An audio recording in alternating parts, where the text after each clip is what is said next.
and welcome everyone. Happy to have you here for our next Facebook live chat. And I think there'll be several of these in different series, and we'll title them as we go. I'm just happy to have you here for now. And I think what I'll do this time, which may be just slightly different than last time, is just to stay with you for a few minutes at the end of our topic related chat and see if you have something to share or some other questions related to this topic or something else that maybe you'd like to talk about. So we can make these chats even more personal, and so they're not so one-sided.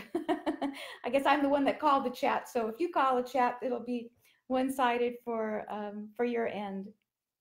Anyway, our topic for today is this feeling of being homesick. Is a feeling of being they're calling it in some ways today farsickness as well as homesickness, and they're similar but a little bit different. So when we are homesick, and here we're not talking about just uh, just this feeling of being dissatisfied with our job or our home life and wishing things were a little bit different. This is more of a real longing, a yearning, this deep-seated feeling within us that home is somewhere else or something else, that we've come from somewhere that we want to go back to but can't. Almost like this feeling of wanting to crawl back into a womb, if that were possible. And we know that it's not. So the nice thing about being here with Gaia, with the earth, is that we are in the earth's womb, even though I know it doesn't always feel that way. But we can't take apart who we are and go crawl home in another way. So that feeling of homesickness is that deep yearning. And then far sickness, a little different, is more of a feeling of that wherever we're supposed to be is somewhere, not just not here, but someplace far, far away, someplace that is beyond time, beyond place, that it may or may not exist. We may be out of our minds for even thinking about it, but it's more of this real far away feeling. And the few words that translate to it, if we're very earthy, is more this feeling of a wanderlust, wanting to just travel, be wayfarers, travel in this journey around the sun that we continue to make, and never quite feeling at home anywhere, but always feeling like the next place might be home. So that's kind of the this feeling that I'm describing. So I made some notes to go along with today, and I want to see if some of them fit your experience of how some of these things feel like. So here's a few symptoms that go along with this homesickness or farsickness. So one of them is a longing to break free from everything, even those things that are familiar. Daydreaming of living somewhere else, maybe in another time or another place. A sense of there being an existence, as I said, of this kind of a distant land, and we would recognize it if we saw it or got there, but we're not really sure that it really does exist outside of our own thoughts or feelings. Also, this kind of feeling, an anxious feeling, anxiety that this place might even be lost or forgotten to time, and that even if we were to find it, it might be too late to go back, or too late for it to make a difference. Also, a belief that our present environment, even if it's somewhat satisfying, that it's also limiting, constricting, like that. And maybe even like this deep ache somewhere inside of us that doesn't have a name and doesn't have a way to be satisfied by anything that's rational or reasonable. So You know, going out and buying something and being part of the consumer thing won't satisfy it. The next bigger, better, more thing won't. It's not a relationship thing. It's not a money thing. It's just this longing.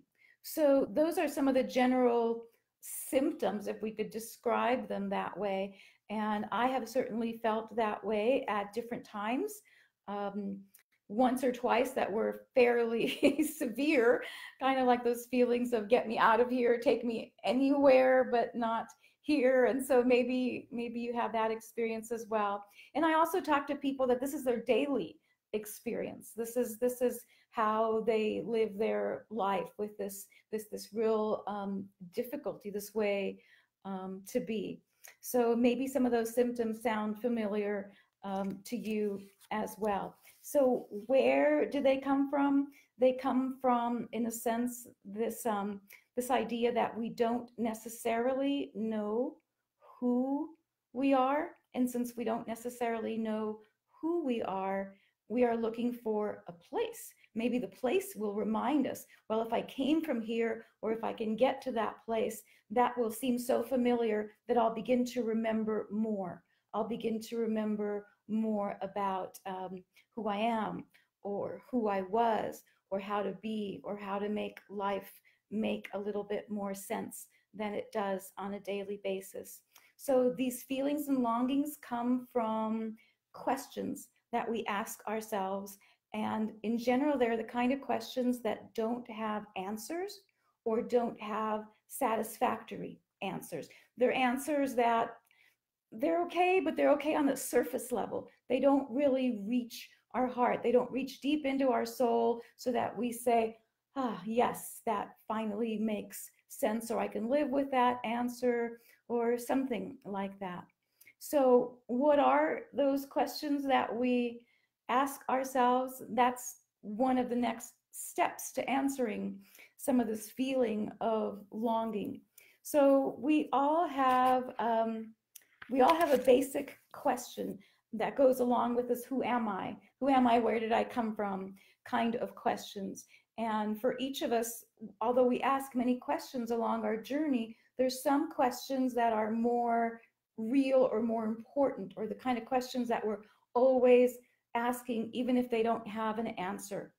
And if we know which one of those questions that we have that are a primary question, we can work with that a little bit. So, for instance, my primary question, which drives some people who I know crazy, is the what if questions, right?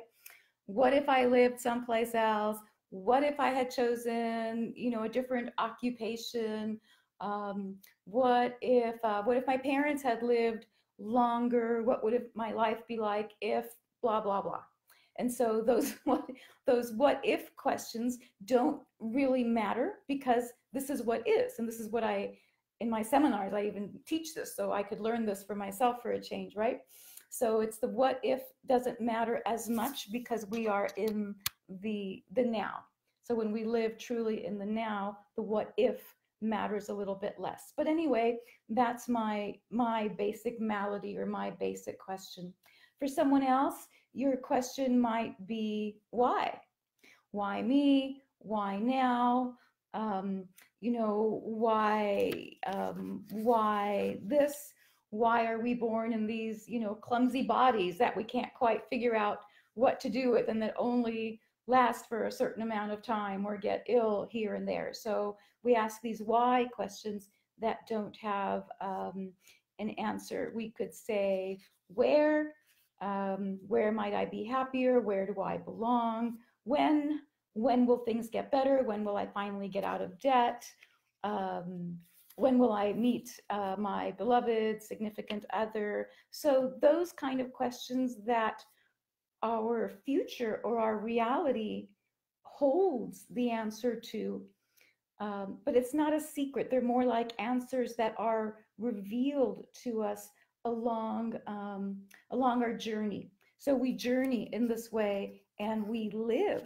We begin to live the questions until the answers reveal themselves, or change into different questions, or we find their answers in some way. So those are some of the questions that we get that lead to this perplexity of longing to be elsewhere. So this seems to be more of a problem today than it used to be, because our realities are changing and are changing so very quickly now. And in fact, this might be something that we talk about maybe in the next or a future chat as well, because these things are coming up now much more with an urgency to be answered if they can, because our mythologies, our stories about where we've come from and where we're going are different. Some of them are ending, some of them haven't quite had a new beginning yet. So as I've said in other chats for other occasions, we're kind of in this gap right now. We're in a gap of having left or gently leaving one era, one age, the age of Pisces, and moving into the age of Aquarius. But those shifts are not always easy, and they come with great spans and great gaps in between. In some ways, out of grace to allow us to have our endings or to do everything that we said we were going to do in this time or this age before moving on to another one. But I won't stay with that too much, because I think we'll get into a whole other topic with that if I do that. But I will go back to saying that um, it is more urgent now. It was more comfortable before to ask these questions, and we had different answers that were more satisfying. In times where it was okay to just wonder about the night sky, if someone told us that we were made of stardust and previous suns and previous worlds, we would wonder at that answer and imagine great things. But now, when we ask that same question, there's science there right beside us to say, of course, you're made of particles of sand and silica, and we're made of stardust and suns and previous worlds. And there's the whole scientific explanation. And somehow it doesn't quite satisfy the soul. It just sort of explains how our body came to be here and how evolution on the planet took place and how old the planet is, but it doesn't satisfy in that way. So there's a few words that are definable by other languages, not English so much, but an old German word, for instance, has come back into favor, and I may not be pronouncing it correctly, but it's Fernweh. So I think it's spelled Fernweh, if you're curious. And it is this longing for this other far away place that I described earlier. There's also an old Welsh word, I think it's pronounced Hireth, and that more describes this feeling of home or a lost place. And it's actually associated with a kind of grief for something that is really lost, that belongs to our past as a people, or our past as a planet. So that describes a little bit about how these things are becoming urgent again. And, at the same time, I want to say that not everyone feels this way. Um, First of all, in the indigenous people of the world, who are more comfortable in their culture, in their mythology, the words that describe somewhere else are not the same that describe how in the Western mind or dialogue we speak of another place. So in some indigenous cultures, the moment you leave or you're thinking of leaving, you're not really leaving because you're already on your way back, which I think is really, really kind of sweet. So when you are actually leaving on a trip, the words that people would extend to you are more like welcome home soon, which isn't really come back home. It's more like we see you returning already. So there's not that feeling of, oh, here's this one individual going far, far away. and they may not ever come back. There's always a knowing we're always on our way back home. The words indigenous to begin with, they mean out of this place or um, from this place. And so they are always again telling us that that we are here. Another description of indigenous means born inside here, born inside this womb, born inside this earth. So in these particular cultures, they don't even see themselves as living on top of the earth or on the surface of the earth as we see ourselves. They see themselves immersed in the earth. So they're in the water, they're in the earth, they're part of the sky, clouds. They're part of all of that. They're part of the rivers. They are inside the earth, and everything else comes to them inside. So again, there's not as much as that feeling of separation as we in the West have.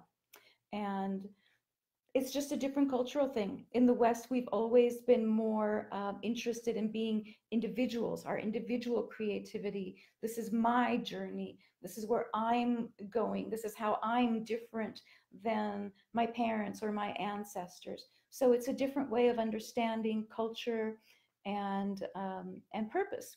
So that's the wonderful side of it. And the not so wonderful side is that we feel apart from family and friends and feel almost a little bit too different than others at time. So I'm hoping that we'll find some unity in that at some time as well.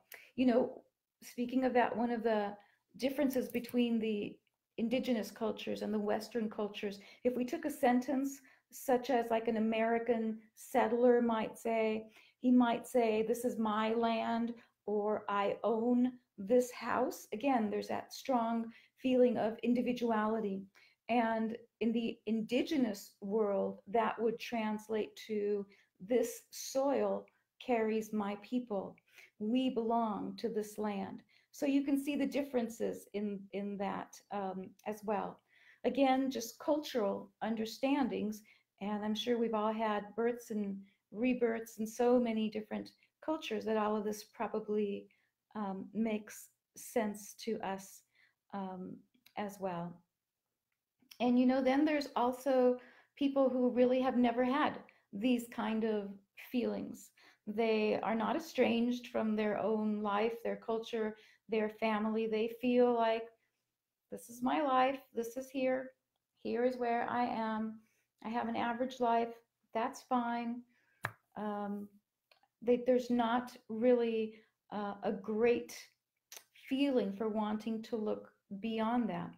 There's something to be said for that as well, depending on who we are. Someone like me might look at that individual and say, you know, they are, you know, stuck in this box, you know, or they're comfortable in this box way of being with a limited experience. And that person might look at me and say, you're a dreamer. Those places don't exist. Why are you wasting your time? Why not just, you know, dive in and be here? And so I think both of those understandings are definitely correct. And it just depends on how we're wired, hardwired or not, or have a loose wire as I do, depending on how those things go. So let's say that we have this idea. So a few minutes ago, I told you about some of the symptoms associated with this longing or homesickness. And here are some of the things that we imagine it might look like if we found this place. So see if any of these symptoms of finding a place look like you. So we would find a place where we can reinvent ourselves, perhaps, and begin anew, maybe with our slates wiped clean, whatever, from past feelings or hurts or ideas or anything. We would find a place that was a creative space and had limitless possibilities. We would like to imagine that that certainly exists. We would find a place where we had an opportunity to relinquish our old ideas and maybe free ourselves from that heavy kind of army, those flak jackets that we're wearing most of the time when we're out and about on the streets and the cities, that kind of self protection that we don't realize weighs as much as it does. It would be nice to remove that completely once and for all. Um, we would like there to be a place where we could recreate our way of being in any way that we choose. So a real freedom of expression, of being who we are, and maybe also a comfortable physical environment, someplace that not only provides food and warmth and shelter for body, but also for soul. And I think lastly, maybe something that is an environment um, that is welcoming, where we feel that belonging that had not existed before in our life, free of judgment, that includes friendship and acceptance for who we are. So all of these things are what we are looking for. I think you could probably add your own to this. I'm sure that there are several more things to be added, but this is what would feel like home or comfortable, or some of the things that we could describe as missing from our life right now. So, what do you think? Does this place exist? Is it somewhere? Could you find it?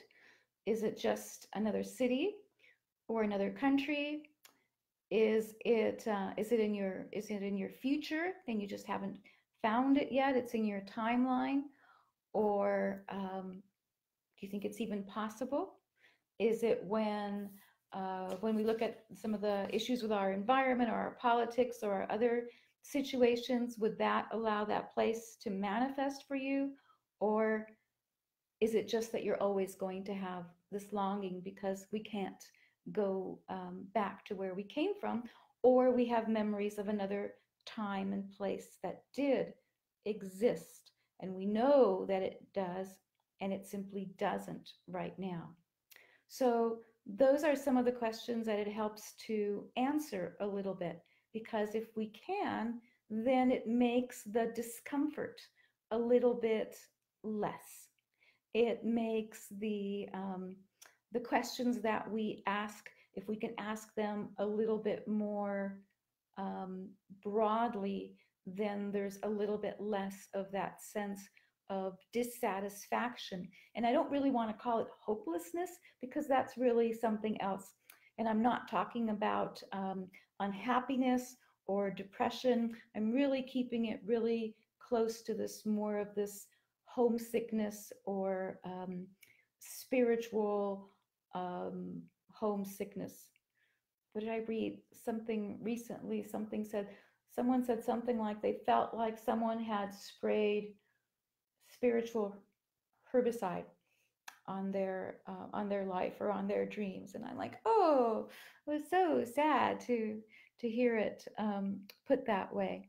So here we go. So homesickness then, um, when it happens to me, and sometimes they describe it as like lightning striking, because it really cracks through everything. It cracks through all of the elements. Lightning cracks, and when lightning cracks, it actually breaks through the element of the air. It releases water from the air, and so it breaks through all of the elements. And so sometimes we say that in our life lightning strikes, and these kind of feelings are a little bit like that. And because sometimes they come about even when things are going really well, it's not like things begin to fall apart and then we say, oh, I'm feeling this.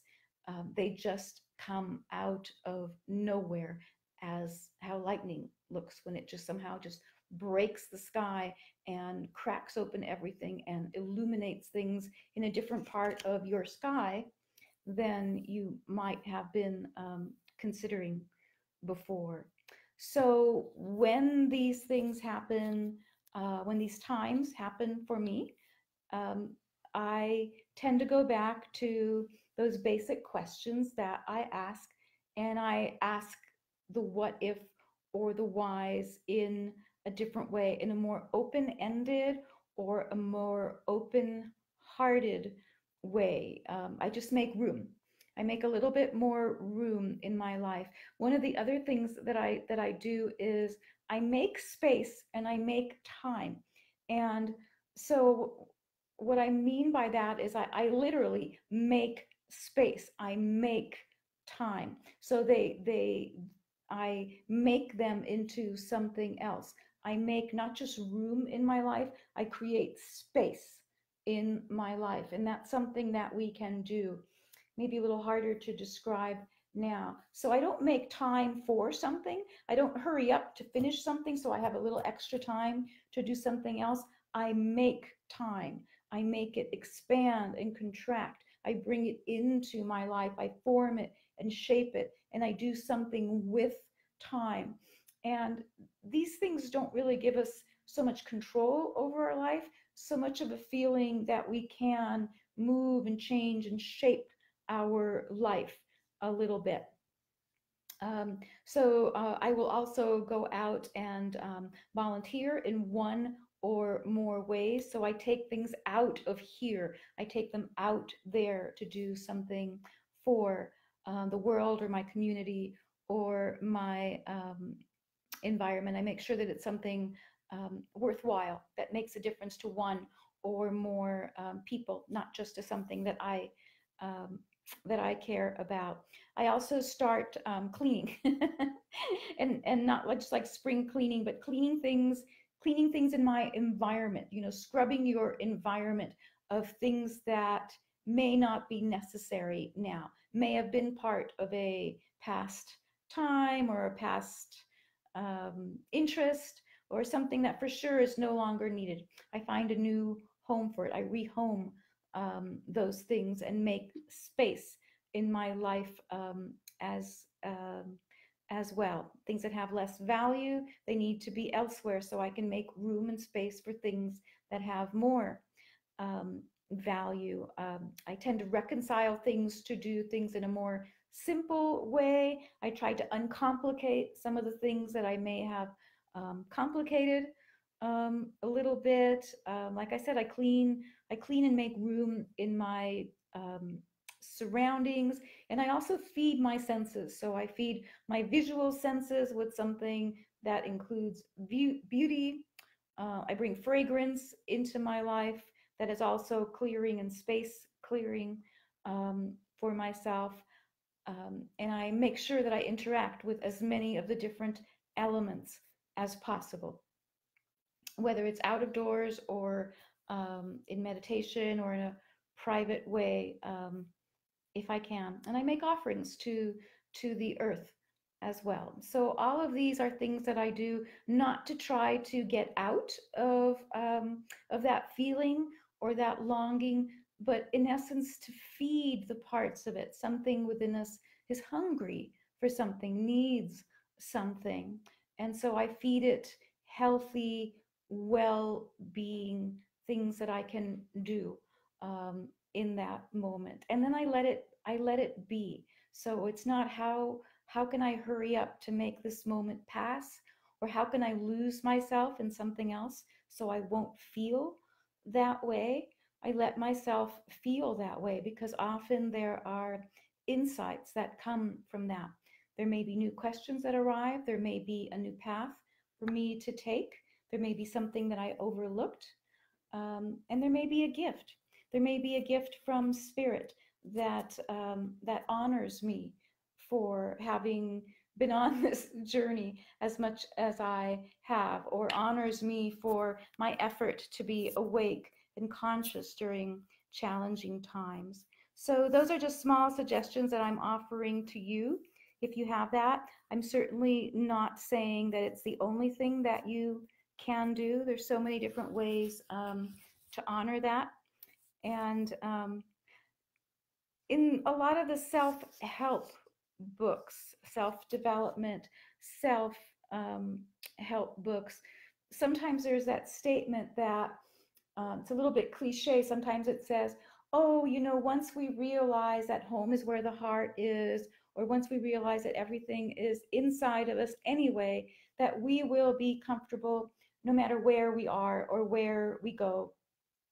And while I think that's true, while I think that's certainly true, since everything is really inside of us, those kind of cliche answers are sometimes more unsatisfying or more frustrating at those times. So they're true, but it's kind of like we don't always want to hear that, or it's not the right thing. And that's why, in general, I will more turn to the elements and some of the other things that I do. So, another thing we can do lastly, which we probably don't have so much time to go into now, has to do with discovering or rediscovering our origination point, which is that point, which is not really a place, that has more to do with beginningless time, out of space and time altogether. It's a little bit more related to the topic that we had for our last chat, Radaya, on that spiritual heart. So there's an origination point associated with that as well. And a little bit more of an exercise maybe that goes with that. So I'll probably just bring it to your awareness, and then we can see what else to explore about that some other time. So I'm here, and if you have any questions that you want to ask, or anything else that you want to share about this, I think if you type it in here on our little comments section, then um, I can see. So I'm reading a couple while anyone types anything else. Hello to Mexico. Thanks for writing, and hi everyone. Um, yeah, thanks, Ginger, for saying that as well. It is true. Lee Carroll and Cryon used to always begin with greetings from home. I think sometimes he always, I think he still begins that way as well, which is nice. It is good to be welcomed into home. So if you have topics for other future chats, you're welcome to share them with me as well. I tend to kind of wait and see what kind of comes along and who's whispering what in my ear. And if it seems to be for happening for a few days or a few weeks, I think, oh, let's go in that direction a little bit. And coming up soon, I'll be telling you as well more about some of the upcoming classes. I know some people have asked about them as well. So Wisdom Rising will be this fall, just a little further into the fall, probably by October. And the language of the birds, which is a new, real special thing. I'll be sharing more about that as well. And you're always welcome to write to me and talk to me about that as well. Message me. Sometimes I'm on Facebook a lot, sometimes not. It's one of those things like Instagram and all the social media. It's good and helpful and joins us to a certain degree, as long as we keep it in perspective, as with everything these days. So more next time, more I think about our mythology. Maybe I will talk a little bit more about this Piscean age that's ended and what it has represented for many of us, and what we can look forward to in these giant shifts. And so until then, I will say thank you as always. Thank you for joining me, for sharing this time. It's a privilege to be with you. It's a privilege to exchange comments, words, viewpoints, questions, to share my journey with you, particularly at this challenging juncture in history that we may or may not have expected to go this way. So my hat's off to all of us at this time. So thanks for joining me, and I will be in touch, and you be in touch too. Bye bye.